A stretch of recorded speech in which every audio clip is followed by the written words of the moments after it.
I am Rabbi Michael Shattuck. I've had the pleasure of serving this congregation for 23 years. And tonight, on behalf of my clergy partner, Cantor David Fair, and our entire board of trustees here at Temple Emanuel, which was, if you did not know, founded in 1857. I am delighted formally to welcome you here tonight for the annual Grand Rapids Interfaith Thanksgiving service. And whether you're here in person, of which there are many, many, many of us, or you are watching from someplace else, either here in West Michigan or someplace around the country or the world perhaps, we are very happy to be sharing this night with you. This service provides us with the opportunity to listen to many different expressions of giving thanks. The expressions might not all be ones that you know of, or they might not be yours, but know that they are meaningful to some people in our community. Isn't it wonderful, I think, that here in Grand Rapids, we have the opportunity, the chance, to mark the occasion of Thanksgiving with neighbors who might worship in a way different than how we worship. Isn't it beautiful that we can spend time together an evening here at Temple Emanuel with other communities of faith and be part of crafting that glorious fabric that represents the diversity of our nation. At its best, our country is a breathtakingly beautiful quilt, a vast collection of peoples and languages and traditions and religions all sewn together for one common purpose, we hope, and that is to build a nation based upon equal opportunity for all and defined by mutual understanding and respect. Let us now begin our worship together. We're going to begin with a song from the Jewish liturgy. It's called... We have our land recognition first. I'm so excited to sing. But... It's his first Interfaith Thanksgiving service here with us. Let's cut him a little slack.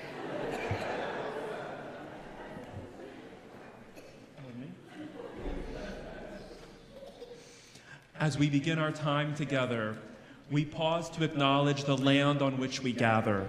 We recognize the people of the three fires, the Ojibwe, the Odawa, and the Potawatomi peoples, on whose land we are gathered.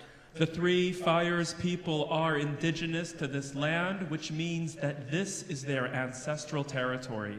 Every university, congregation, institution, business, and monument here in West Michigan is built on stolen native land. We are guests on their land.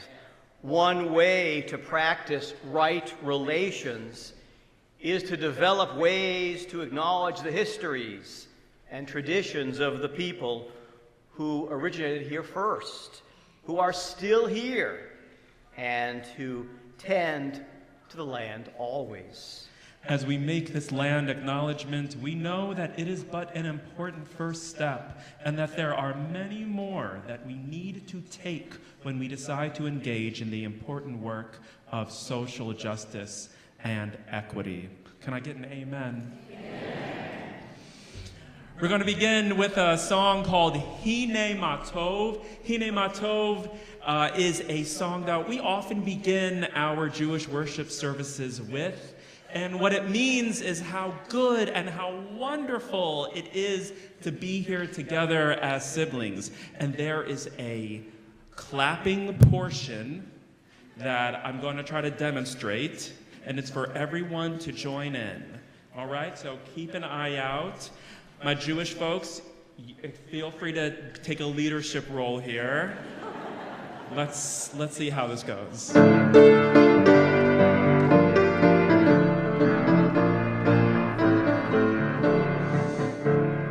Hinei matov umanayim shevet achim gam yachad. Hinei matov umanayim shevet achim gam yachad. One more time. Hinei matov umanayim shevet achim gam yachad.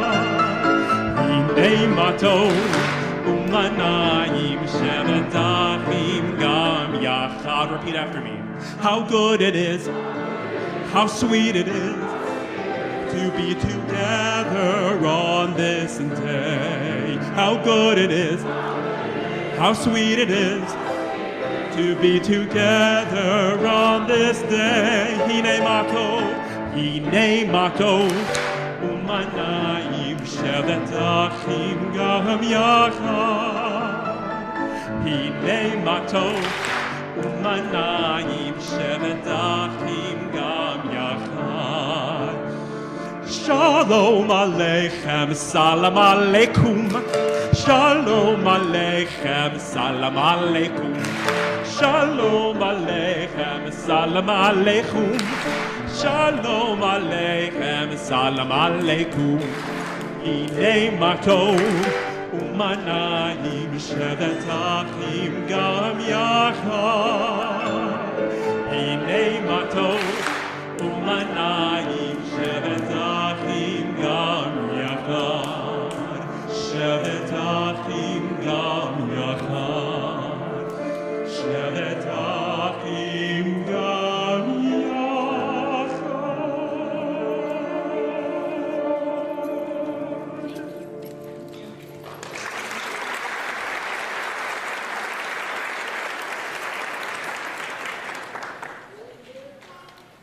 A message from the indigenous community, Chairman Ron Yule.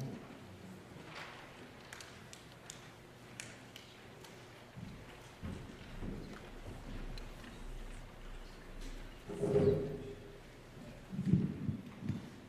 to be hard to follow that. And, first thing I want to say is, as far as being grateful, you guys have to be grateful because they only gave me 5 minutes. I'll start out with Rangab and Desert Kaz, Kichibawatin, Dojiba, Ashike, Hodam, Hogama, Kiche, Sibi, Modawa, Nishnave. I wanted to speak a little bit in our language just to show you that our language is alive and well, and it's stronger than I don't want to say ever, but it's going up with a bullet right now. My mother was my mother, when she was 4 years old, was taken away from her home. They knocked on her door and just took her and said, "You're going to boarding school, and you're never going to talk your language again. You're never going to practice your religion again. You're not going to get raised by your aunties and uncles or your grandmas and grandpas or your mother and father." And it really put a lot of trauma into her. I don't have enough time to talk about that. Maybe sometime I can talk to you people about that. But what I wanted to show was that even though those efforts were taken away from our people, we're still here. I could crack ourselves to the burial mounds that there's still, I don't know if you know, aware of it, and if anyone ever wants to get a hold of me, I'll gladly take you there. There's still burial mounds in Grand Rapids that they didn't invade, that are over 2,000 years old, and our people tracked to those mounds. In Grand Rapids, there's probably about 500 of our Grand River Ottawas left. There's approximately 3,000 natives in Grand Rapids, but there's about 500 of us a little less than 500 that actually come from here. And I have great grandchildren, so we ain't going nowhere, you know. You know, we're gonna be here for a while. I really like to see when these drums come up. I probably should have brought a drum myself, you know, but we call a drum our heartbeat, you know, and a drum can make you happy, it can make you sad, it can make you angry, you know, it can make you dance, it can make you want to sing. You know, a drum is universal, and you don't have to know any language to understand a drum. So I'm going to really enjoy the heck out of. I got to watch my language. I'm going to enjoy the heck out of when these people come to play for us. An example. I know I don't got a whole lot of time, but when you talked about religion and different religions, there was actually laws against our people to practice our religion, you know. And in 1978, there was something called the Indian Religious Freedom Act that the federal government enacted that allowed us to start practicing our religion again. It never really went away, but it got hidden, you know, and it wasn't openly done. But our people carried it on, and our grandmas, grandpas, aunts, and uncles made sure that our children knew it, and we made sure we did it kind of in private, you know. And we still practice it, and then our younger generation is very, very strong. They're very in tune to it, and they really want to do, you know, really want to practice, and they're really interested, and they're very caring, you know. They honor all religions, but they like to have their own too, you know. I wanted to make sure I said that.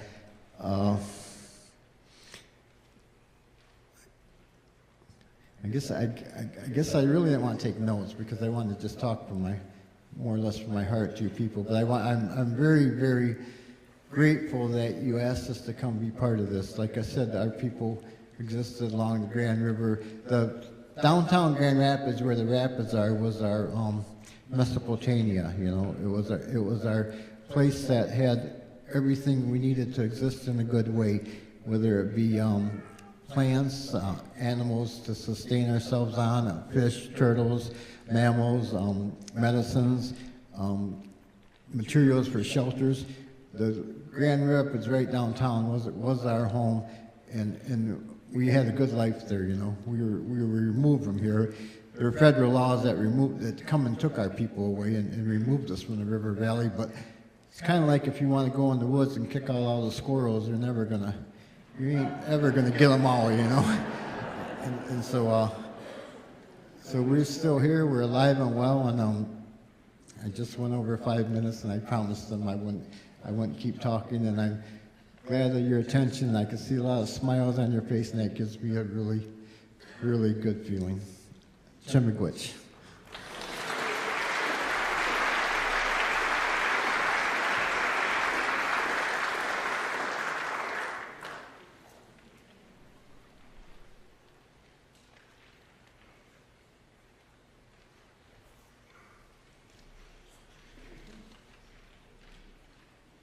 Hello, good evening.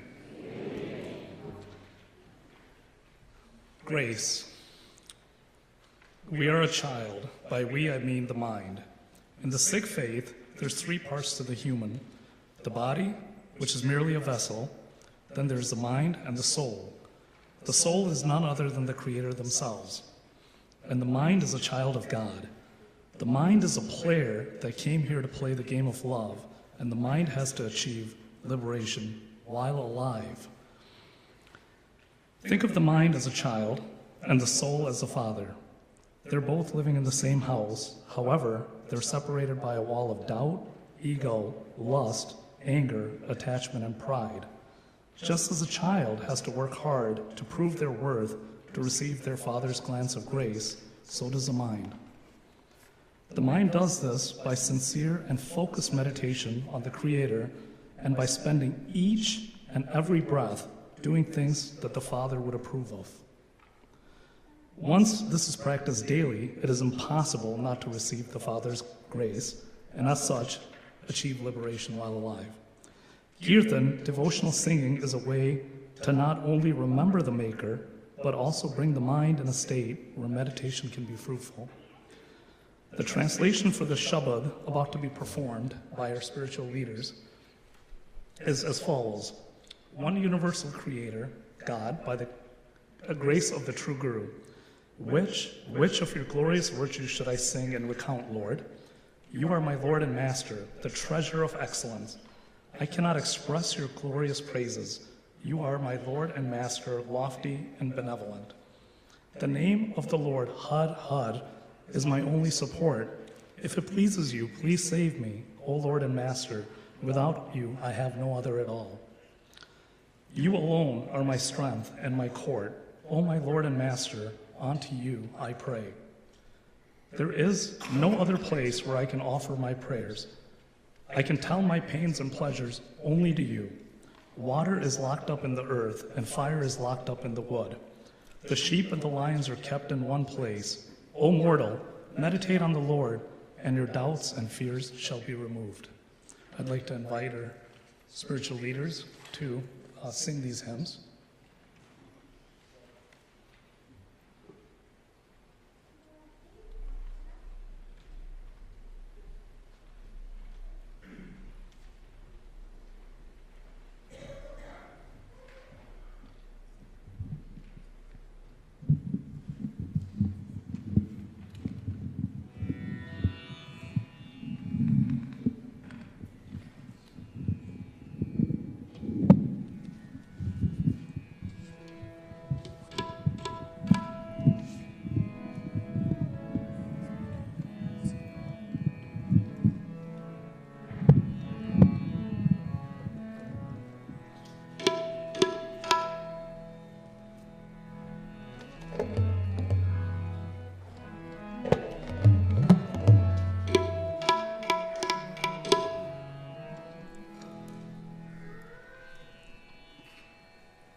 So we are singing first hello and Sanskrit Kham and everyone good evening.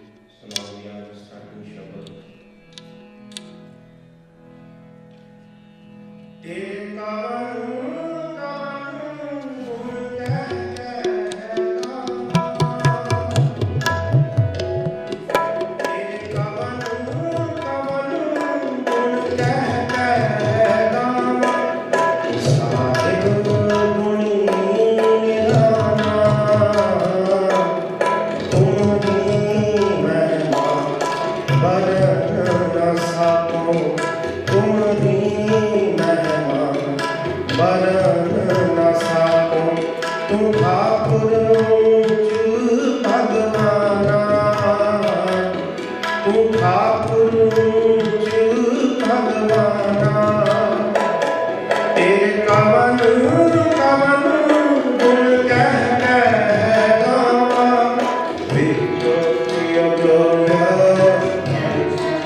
मैं और खाऊं नहीं जिस पे करूं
Hello, everyone. My name is Emanuel from the Interfaith Islamic Center. Happy to be invited here to be with you tonight. Tonight I'm going to be reciting a portion from the Holy Quran in remembrance of the idea of choosing gratitude. The portion I'm going to be reciting, I'm going to recite it in the original Arabic, but I'll just mention the general context of the meaning, which is that it starts with a reflection on the perfection of God, and the greatness of God, His power, and His knowledge, before mentioning one of the very important statements that we find in the Quran, La ikraha fid deen, which means there's no compulsion in religion. And then after that, it mentions why. It says, because truth and wisdom has become clear from falsehood. So this is an important idea in Islam, that your relationship with God is about making a choice to realize the gifts that God has given you and choosing to be grateful, choosing to have. أعوذ بالله من الشيطان الرجيم بسم الله الرحمن الرحيم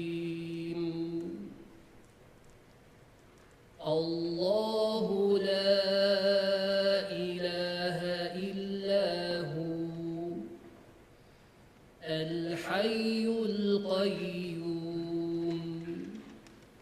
لا تأخذه سنة ولا نوم له ما في السماوات وما في الأرض من ذا الذي يشفع عنده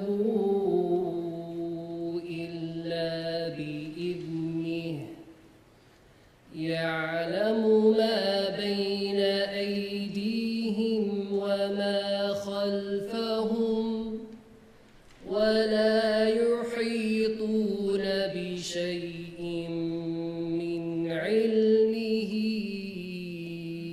إلا بما شاء وسع كرسيه السماوات والأرض ولا يؤوده حفظهما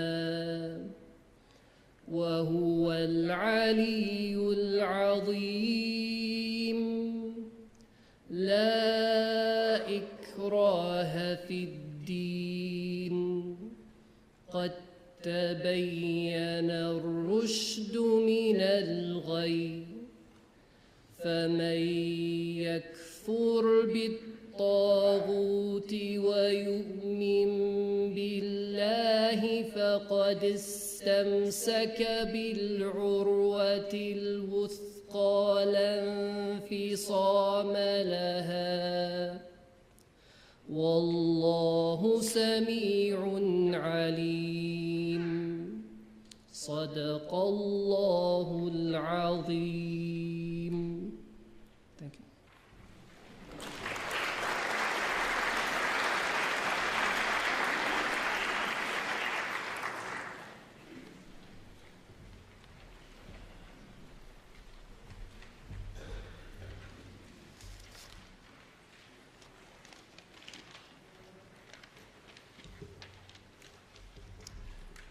Thank you for inviting Michigan humanists to participate in this celebration of gratitude. Humanism started hundreds of years ago as a philosophical movement within Christianity, but has since transformed into a life philosophy for non-religious people like me. I'm not going to define it for you here. If you're interested, you can Google humanism anytime and find out way more about it than even I know. Some people call humanism a secular religion. But there's already a secular religion that's growing quickly and it's not so nice. One of the commandments of this new religion is that there shall be no nuance. It tells us that if there's one flaw, then we must throw away the entire enterprise. It tells us that, for example, we can't like the music of Michael Jackson because he was a pedophile. We can't admire the founders of this nation for their unique and long-lasting experiment with democracy because they enslaved other men. To the people who follow this religion, I say this: we can choose for ourselves. We can like the music and not the musician. We can like the ideas of great thinkers and not their actions. So today I want to tell you something that a lot of my fellow humanists might not approve of me saying. And that is that I include among my heroes the great prophets and founders of the world's religions. I am grateful for their universal message, spoken in different ways, in different words, and in different times, but nonetheless the same message. Most of you probably don't know this story, but my Muslim friends here today will know it well.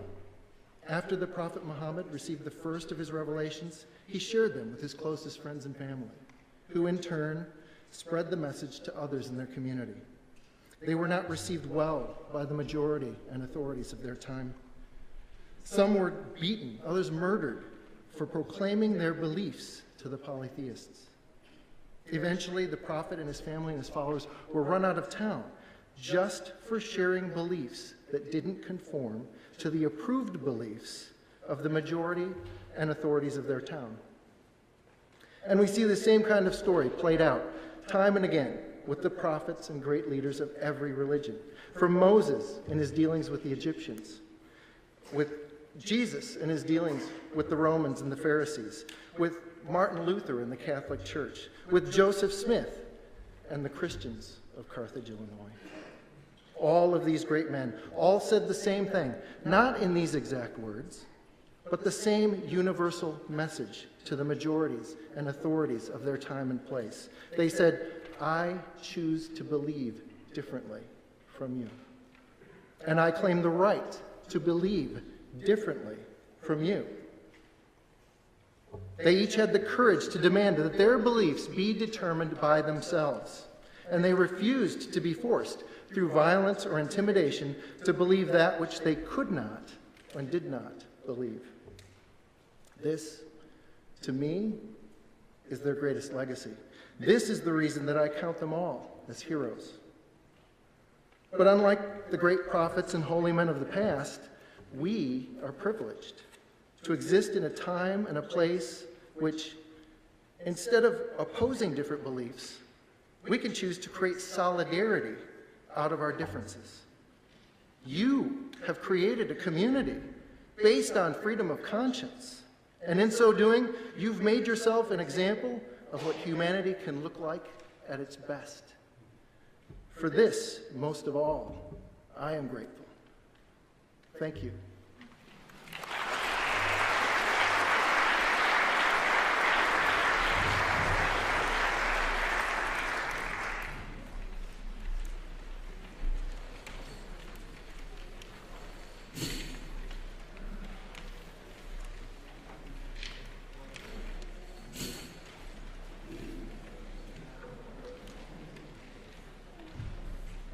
Onga olafia ashe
quote this: "I am not Emily."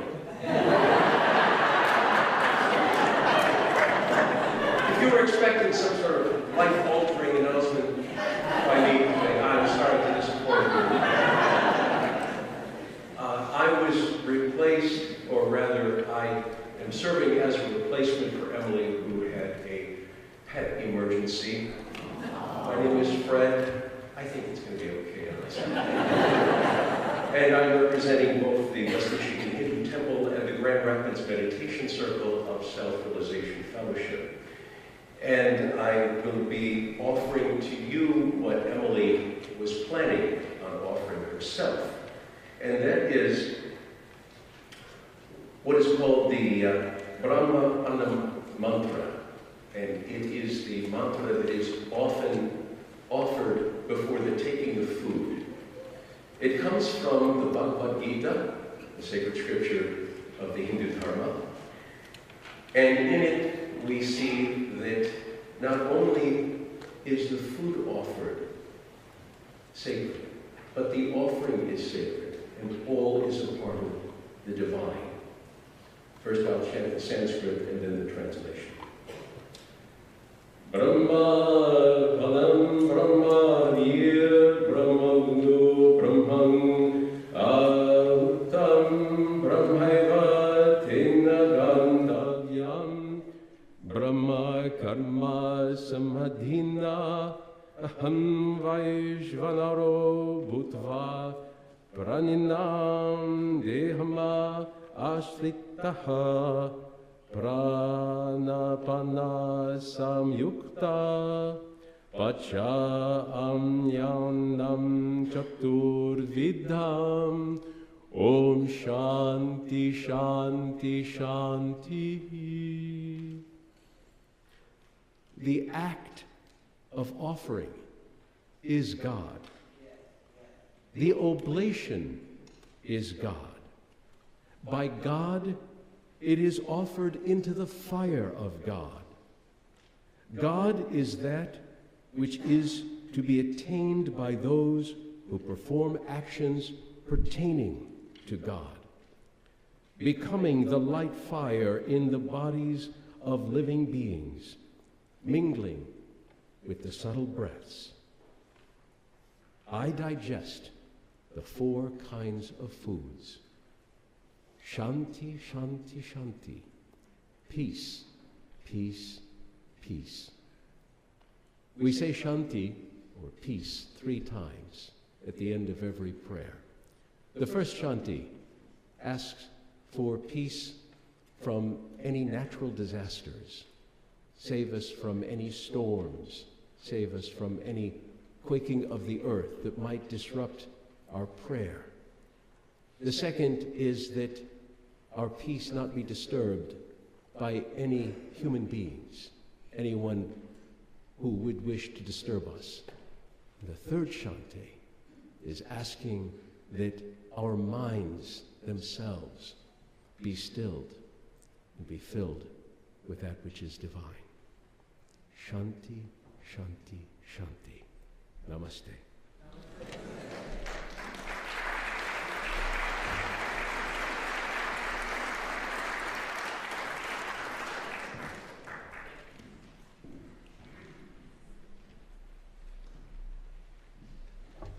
I stand with my brother Fred, with whom yes, I'm not Denise. We on the Copeland Institute committee that planned this event, we're really looking forward to having Denise with us tonight. She's quite ill, so we ask you to keep her in your prayers. And Denise, if you are watching with us, we hope and pray that you are feeling better. I'm Christian Mercado. I am the rector at St. Mark's Episcopal Church downtown, and I have the privilege of serving on this committee.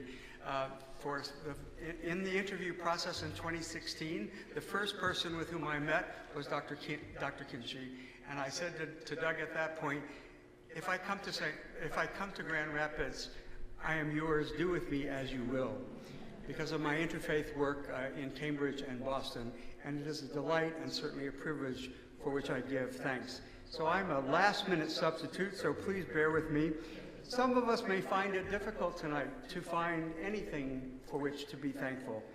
The past year has been a continuation of previous years in many ways, while churches, mosques, synagogues, temples, and other houses of worship long for the good old days. But what are those good old days? I'm not quite sure, but sometimes 2019 looks a whole lot better than 2020 or 2021, and 2022 seems to be moving at least in the right direction. That said, the Christian tradition is laden with hope and anticipation. Every Sunday, I tell my people, I remind them in attendance that St. Mark's is a place of joy and that no matter what, we should be grateful. Gratitude and sincere expressions of gratitude are so much needed in our world today. I find myself even working hard to offer sincere appreciation and gratitude and thanks for checkout clerks at Myers or the window at Burger King when I have mayonnaise instead of mustard. Yeah. All our jobs have become so much more taxing. As people of faith, are we not challenged to look for the silver lining and to do our parts as best we can to be a source of a little bit of joy and hope for all of our sisters and brothers? I think the answer to that question is yes. As God's creatures living in the midst of God's creation, we are all in this together. Every little bit of affirmation is much needed and much appreciated. So I give thanks for your presence tonight, either in person or online. This week, the nation will pause, and we will be invited to pause and give thanks for the many gifts which are ours. I thought I would conclude with a prayer of thanks and gratitude from a woman by the name of Vienna Cobb Anderson, and I invite you to pray with me. God of all blessings, source of all life, giver of all grace, we thank you for the gift of life, for the breath that sustains life, for the food of this earth that nurtures life, for the love of family and friends without which there would be no life. We thank you for the mystery of creation, for the beauty that the eye can see, for the joy that the ear can hear, for the unknown that we cannot behold, filling the universe with wonder, for the expanse of space that draws us beyond the definitions of ourselves. We thank you for setting us in communities, for families who nurture our becoming, for friends who love us by choice, for companions at work who share our burdens and daily tasks, for strangers who welcome us into their midst, for people from other lands who call us to grow in understanding, for children who lighten our moments with delight, for the unborn who offer us hope for the future.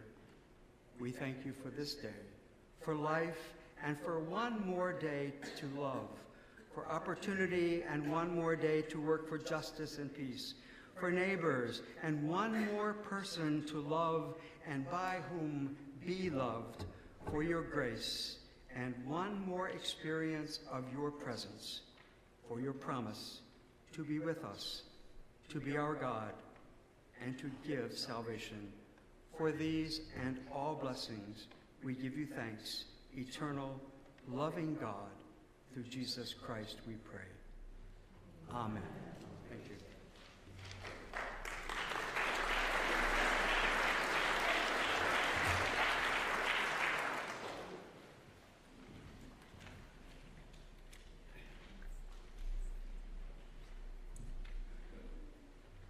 Good evening.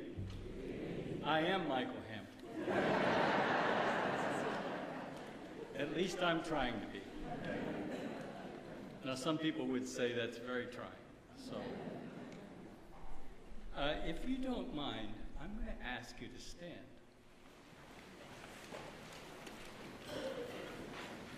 And I'm going to ask you to take what has been presented so far, the meditative process that Fred gave us, and the prayer that Chris gave us, and close your eyes and think of yourself as a pillar of light. Now, I use that term light both spiritually but also scientifically, because we know the basis of all time-space is light. It starts there. So think of your light, and think of that light as part of the room, all of the light that's being manifested here. And with that, I will offer from the Baha'i writings a prayer for praise and gratitude.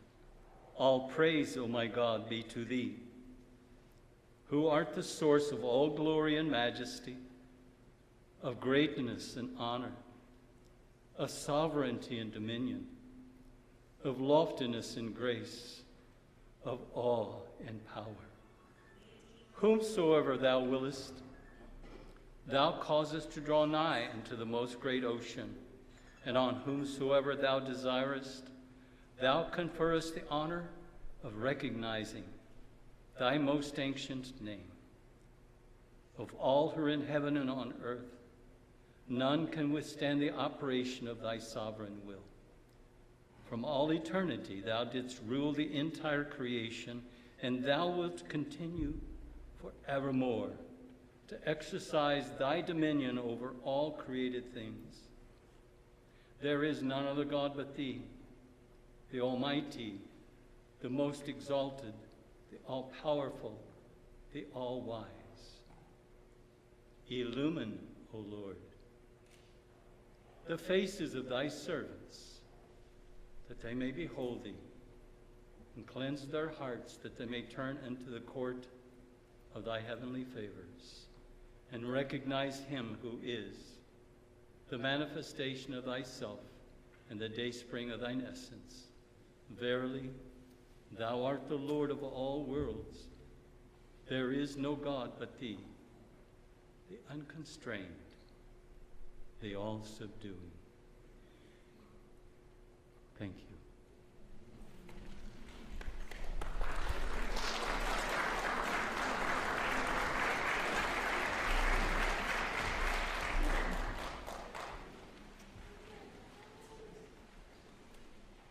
I wish it hadn't snowed so much this past weekend. Winter arrived so early. I wanted to go shopping on Saturday night, but the streets weren't plowed yet. Judaism has one word to describe the way I offered these statements. It comes from a language called Yiddish. Yiddish is a combination of German and Hebrew, a language crafted by and spoken by Jews who lived in Central and Eastern Europe, a language that came to these shores at the turn of the 20th century when 1 million Jews sought religious and economic freedom here in America. The word used to describe the way I spoke those statements is kvetch. To kvetch is to complain. To kvetch is to complain a lot. And to kvetch is to complain in a nagging way. The sun never seems to shine in West Michigan at this time of year. That is kvetching. When I was in high school, a few years ago, there was a sketch that ran for years on Saturday Night Live. It featured a family with the last name Weiner. What the whiners, spelled W-H-I-N-E-R-S, did was kvetch about everything. From the size of the seat they were sitting in on the airplane, to the service they received at a restaurant, to the lines they had to wait in at the grocery store. They kvetched and they kvetched. And because of the way the actors portrayed the whiners, it was very funny. Think for a moment this night of some of the things you have kvetched about in the past few days. Ask yourself, was this kvetching really necessary? Did the kvetching really change what you were unhappy with? Kvetching is the exact opposite of why we are here tonight. We are not here to complain. We are not here to kvetch, but to give thanks. The second verse of Psalm 92 tells us explicitly, Tov lehodot, it is good to give thanks. Say it with me. Tov lehodot, it is good to give thanks. Psalm 92 is a psalm often sung in synagogues on Shabbat because the first verse of the psalm says it's a psalm for the Sabbath day. I know it's not the Sabbath. I know it's Monday night, but I'm taking some license with the psalm.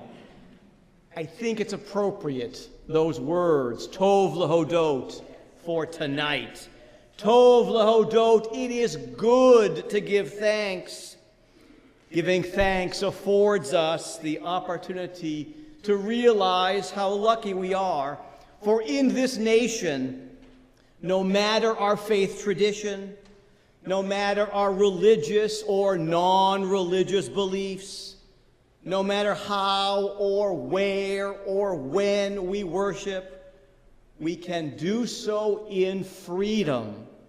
Tov lehodot, it is good to give thanks for that. Giving thanks moves us to realize how blessed we truly are. American Jews are quite fortunate. Not only do we celebrate Thanksgiving on Thursday of this week, but for us, this is our second Thanksgiving of this fall. This year, our first Thanksgiving began on October 9th, and it lasted for those in the Reformed community for 7 days. This Thanksgiving is known by the name of Sukkot. Christians might know this holiday as the Feast of Tabernacles. On this Thanksgiving, we give thanks for our blessings by going outside from the warmth of a sanctuary and eating in a temporary structure. The name of that structure is called a sukkah. And we eat in this temporary structure to remind ourselves of the structures our ancestors lived in during their harvest season. By replicating in a way what they ate in the middle of their harvest, we give thanks for the food that is harvested in our own time and place. And we do so in consonance with our brothers and sisters in Israel. And when this holiday arrives in October, like it did this year, with evenings that can be quite chilly and rainy even, we know that when dinner is over, we can go back inside to the warm synagogue or our warm house. Sukkot, therefore, moves us to appreciate all that we have. And appreciating all that we have is the heart and the soul of giving thanks. There is that classic story that tells of a young man who presented his rabbi with the gift of some water from a natural spring. The rabbi tasted it. He smiled and thanked the student for this sweet-tasting water. The rabbi's assistant, however, tasted it and spat it out. He said, "Why did you say it was sweet when it was bitter?" "Ah," said the rabbi, "you only tasted the water. I tasted the gift." With Thanksgiving only 4 days away, do you taste the water in your life, which might not always be sweet, or do you appreciate the larger gift that you are given? Think about that for a moment. Do you taste the water, or do you appreciate the greater gift? I think about my own mother tonight, who loved to kvetch, to complain about my dad's snoring. Anyone snore here? It was not easy for her to fall asleep as she listened to him. The truth is, my brother and sister and I could always hear him too, from down the hall in our bedrooms. But when he passed away at a young age from lung cancer, she realized how misplaced her kvetching was. My dad's snoring might not have been what she wanted to listen to, but hearing it meant that he was still alive. And that was a far greater gift. Tov lehodot, it is good to give thanks. This week, might we all reflect on things that we have sometimes understood as bitter in the moment, at that time, but how in the end they came to be better understood as gifts. Last Wednesday morning, I spoke at St. Alphonsus Catholic Church. It was the third of 3 sessions at which I had been invited to come and speak about Judaism. It was a difficult morning for me. I had just heard about the swastikas painted on the walls of the Democratic Party headquarters just down the corner from here on Fuller, and I had just read about the Jewish cemetery in Waukegan, Illinois, that had many of its gravestones desecrated also with swastikas. I shared my heart with the audience, my audience, and how painful it was for me to acknowledge the escalating numbers of instances of anti-Semitism all over America. But my bitterness was alleviated for just a few moments later. What I received back was the gift of a community that shared my pain and my indignation. And for that, I know it is good to give thanks. That, for me, was a reassuring gift. Though hatred exists, there are many, many, many people out there that see it as hatred too. It is good to give thanks for that. Tov lehodot, it is good to give thanks. Maybe you've heard of the book by the author Mitchell Chaffetz entitled The Curse of Blessings. It begins by telling the story of a newly graduated officer, a military officer, who was particularly pompous. One day he orders an old man who was dressed in rags to step aside so he could pass by on the sidewalk. The older man, dressed like that, would not step aside.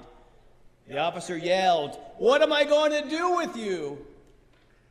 He took out his sword, the officer did, and tried by holding it up to convince this man in his way to move. But the officer stumbled, and the sword pierced the old man. Dying, the old man told the officer he was placing on him the curse of blessings. "What do you mean?" the officer asked. The old man told him that every day he must bless something he had never blessed before. On the first day, on the one day that he forgot to bless something new, to give thanks for something new, on that day he would pass away. Well, the officer didn't take this seriously until that first night, that is, when he fell ill. He felt like he was going to die. He cried out, "Blessed are you, God, who brings on the evening." And he soon felt better. And he came to believe the curse was real. The very next day, he offered a blessing. He thanked God that he was able to get out of bed. The day after, he thanked God for his home. The next day, for the clothes he was wearing. Year after year, this officer found something new to bless. He blessed strangers, new sights he saw. He always found something different. Schools he blessed, scientists he blessed, and on and on and on.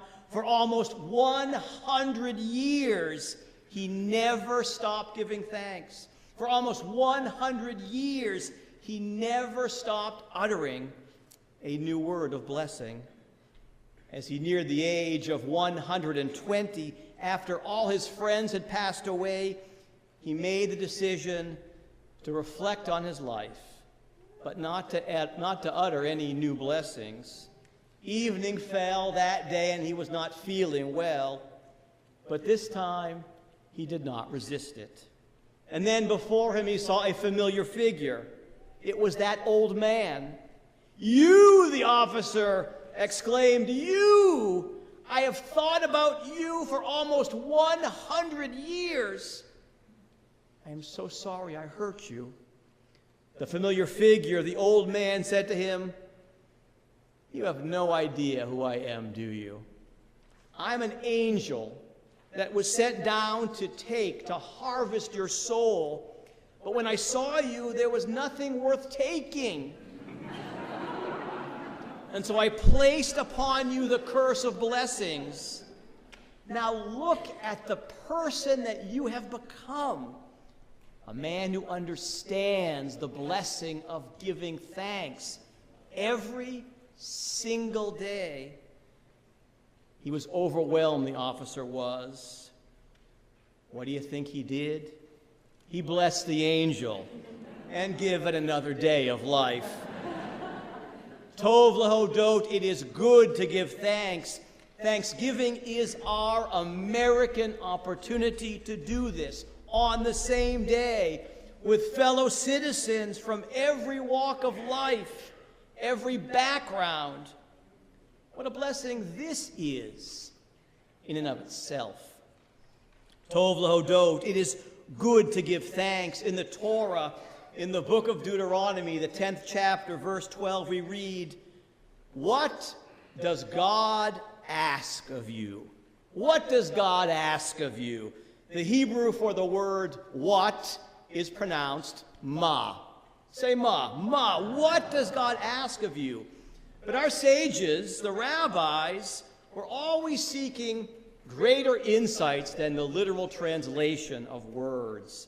They've long taught that that word ma, meaning what, in Deuteronomy, can also be read with some kind of creativity as the word mea. From ma to mea. Mea means 100. In other words, 100 is what God asks of you. 100 is what God asks of you. Offering 100 blessings every single day. That is what God asks of you, of us. My tradition teaches not only is it good to give thanks, but to give thanks at least 100 times a day. 100 times a day to pause and acknowledge the blessings we have. 100 times a day to give thanks for friends and neighbors, for family and community. 100 times a day to appreciate our food, our homes, 100 times a day, 100 times a day, to know how lucky we are. Tov lehodot, it is good to give thanks. And this week, let's recognize exactly how true this statement is. It is good to give thanks. May all of us be blessed with the strength to do this, not just on Thanksgiving on Thursday, but every day that we are blessed with the gift of life. Amen.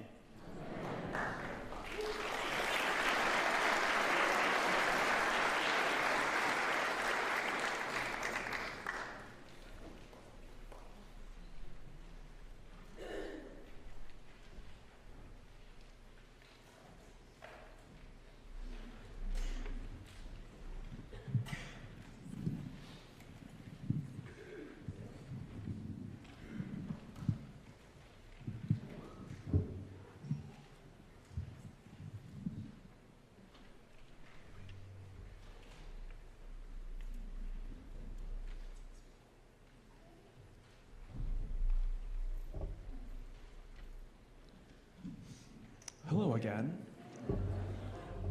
We're going to sing a song, a prayer rather, called Modim Anachnu Lach. Modim means thanks, Anachnu means us, and Lach means to you. So you're going to hear Modim Anachnu Lach, we give thanks to you. This is a setting by Cantor Rochelle Nelson.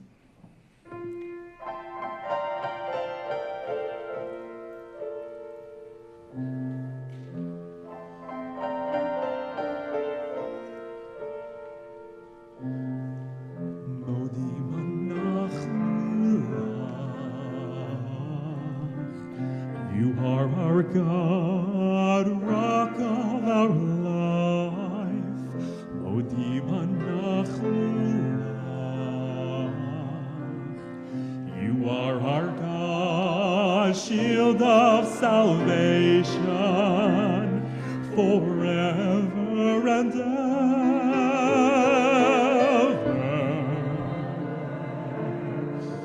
Modim anachnu lach forever.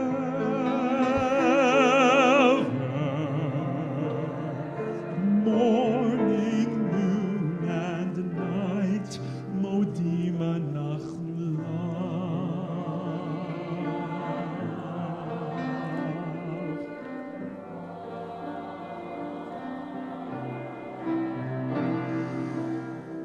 Modim anachnu lach.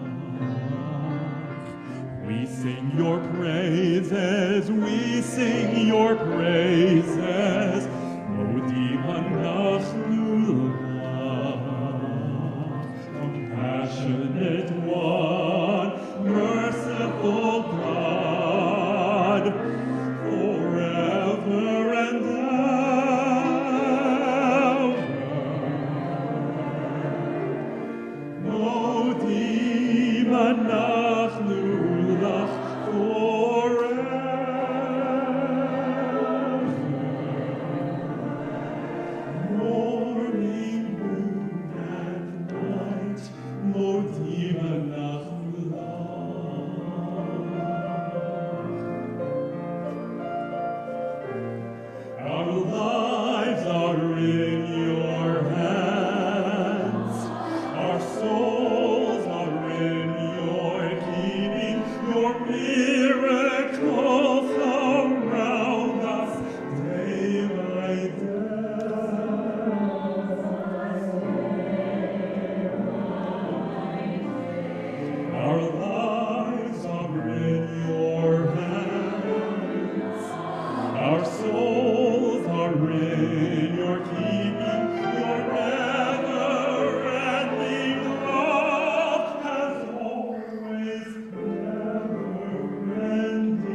We will never stop praising your name.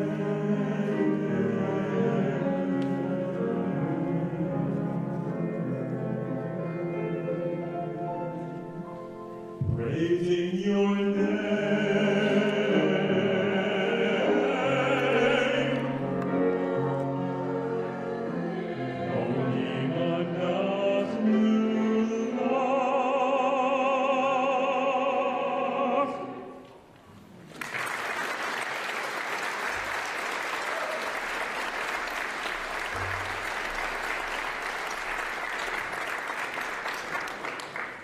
It is my honor to invite to our bima, our stage here at Temple Emanuel, Joseph Jones from Feeding America, West Michigan.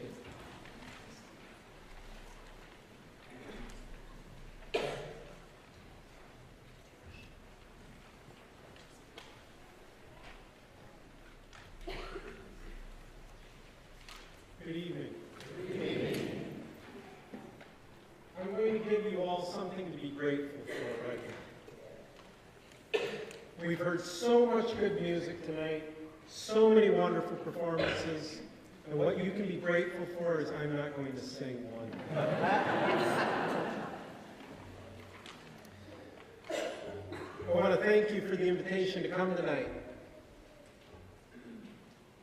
When we were talking at the food bank about this visit, when we discussed that it was at Temple Emanuel, our thoughts went to our very good friend, Marilyn Tisch, and how many blessings she had brought us for so many years. And I couldn't pass up the chance to remember her when I came tonight. Food banks originated as far back as 1969 in the United States. The food bank here in town was started in 1981. And its origin was in relationship to communities of faith. Reverend Edie saw carrots that were perfectly fine going to waste because they weren't pretty enough to go to the store. Our previous CEO, John Arnold, knew the value of these communities of faith, but he was very concerned about them. And as was his wont, when he was interested in something, he would go and research it. So he went to all the great texts of all the world religions, and he identified where food was discussed and where giving food was discussed. And he took them down. In your handout for tonight, it points you to the Words of Faith. His son, Jeff, runs a website for ending hunger in America. And the Words of Faith are there. And he basically just pulled out of all these texts all the different places that the people of faith in all of these different traditions was told that they should share what they have and how they should do so.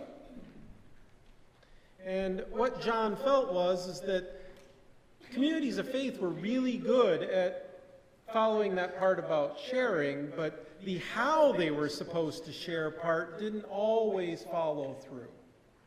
That there were traditions that wanted to say, well, you can come once a week, and we'll share with you once a week. That there were communities of faith that said, well, we only have this much to give you this week. And what he found in these texts of these faith traditions were that across all these religions, the message was to share of everything you have. And to bring blessing upon your neighbors with hospitality. And so he wanted to give back to these communities of faith that he so needed to be able to reach the communities he wanted to reach by reminding them of what their faith tradition said. So what is a food bank today? Historically, we gathered food that was going to waste. We still do that, but frankly, our food system's gotten a whole lot better at being economical. They know exactly how much they're going to sell. And when things aren't available, then the shelves go empty. Our current challenge at the food bank is really around the availability of food. The inflation that we have seen over the last year has really driven the need up, but the availability of food has dropped as a myriad of problems in our food system has generated. Any donation that you give to us tonight will be for the procurement of food. When we get $1, that can be turned into 4 meals worth of food. We're able to exercise our powers to prompt more giving.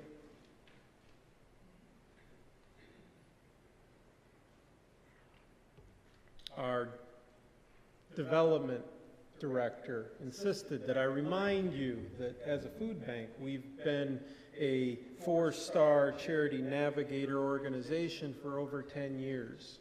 We work very hard to turn the money that we receive into the programs of giving into our community.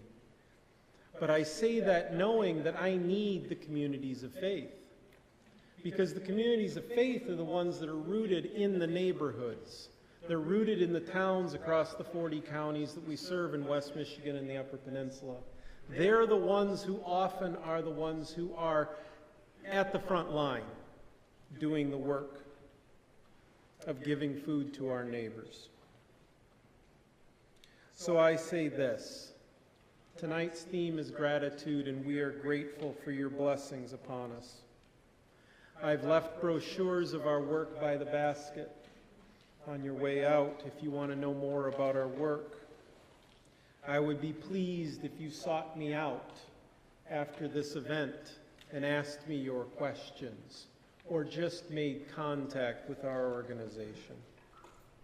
Again, thank you for this invitation, and thank you for the blessings that you bring to my organization, to your neighbors in need, and to the entire community here in West Michigan. Thank you.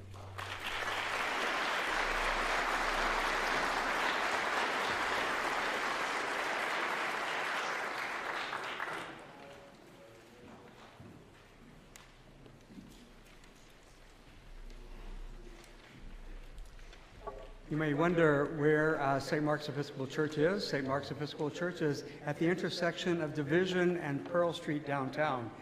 St. Mark's has been around since 1836, and that building since 1848.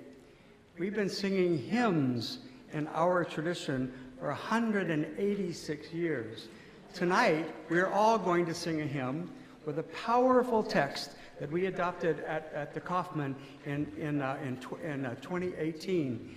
You will recognize this tune because Beethoven used it as the Ode to Joy in the Ninth Symphony.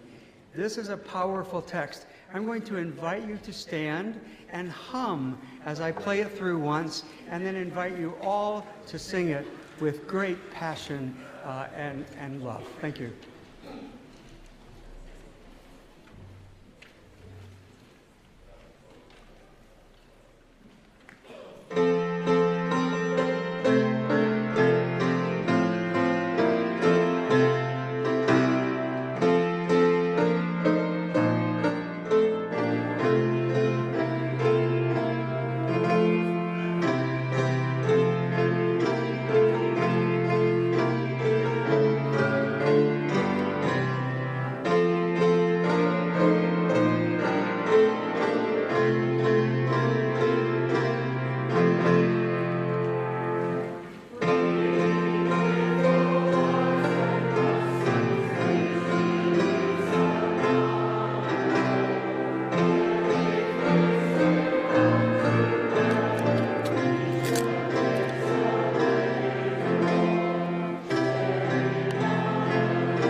Hello, everyone. Thank you for inviting us at your Buddhist temple here. My name is Shane, or Gajisu is my Garmin name. And in the Buddhist tradition, we don't particularly worship God, worship Buddha, but we find the compassion and the present moment and really work with the wing of compassion and the wing of wisdom to come together. And some of our most important teachings are on generosity, the perfection of generosity, giving and receiving, reciprocity. So I wanted to share with you a gatha, or a prayer that we say before meals. This is in the tradition of Thich Nhat Hanh. Buddhism is a living, breathing tradition. I wanted to say thank you to my teacher, Honsu, who usually represents the Grand Rapids Buddhist Temple. His health isn't doing so well, so I hope that you keep him in your prayers, meditation, metta.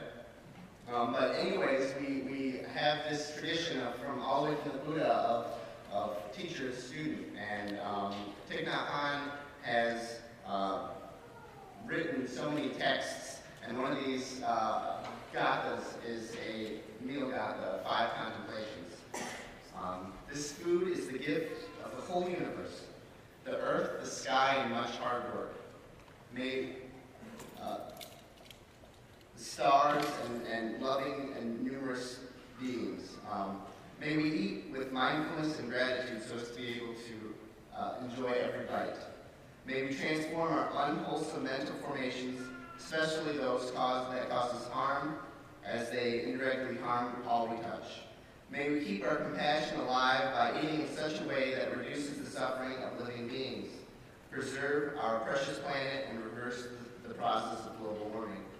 We accept this food so as to realize the path of understanding and love. Thank you.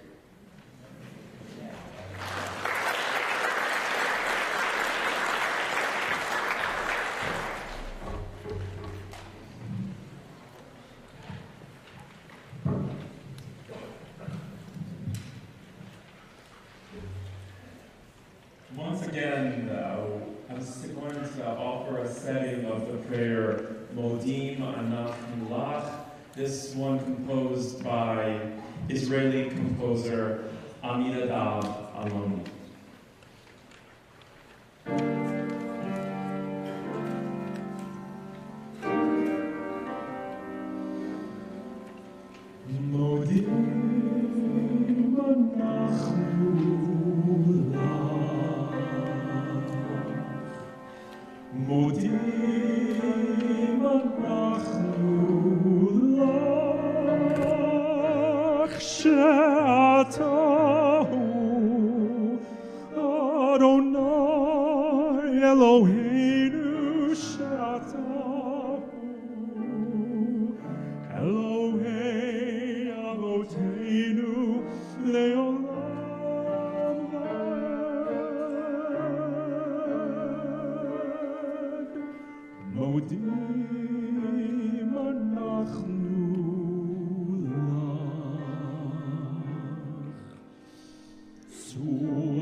Again, Yishenu, Atahu.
Thank you all so much for celebrating Thanksgiving with other faiths of Grand Rapids, and it's been such a blast playing host this year. And next year we'll see you all at another location. I want to give another round of applause to our fabulous pianist, Philip Plesher.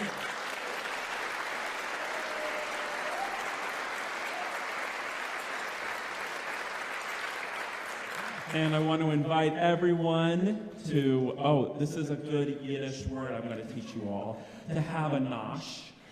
A nosh means a little bite to eat.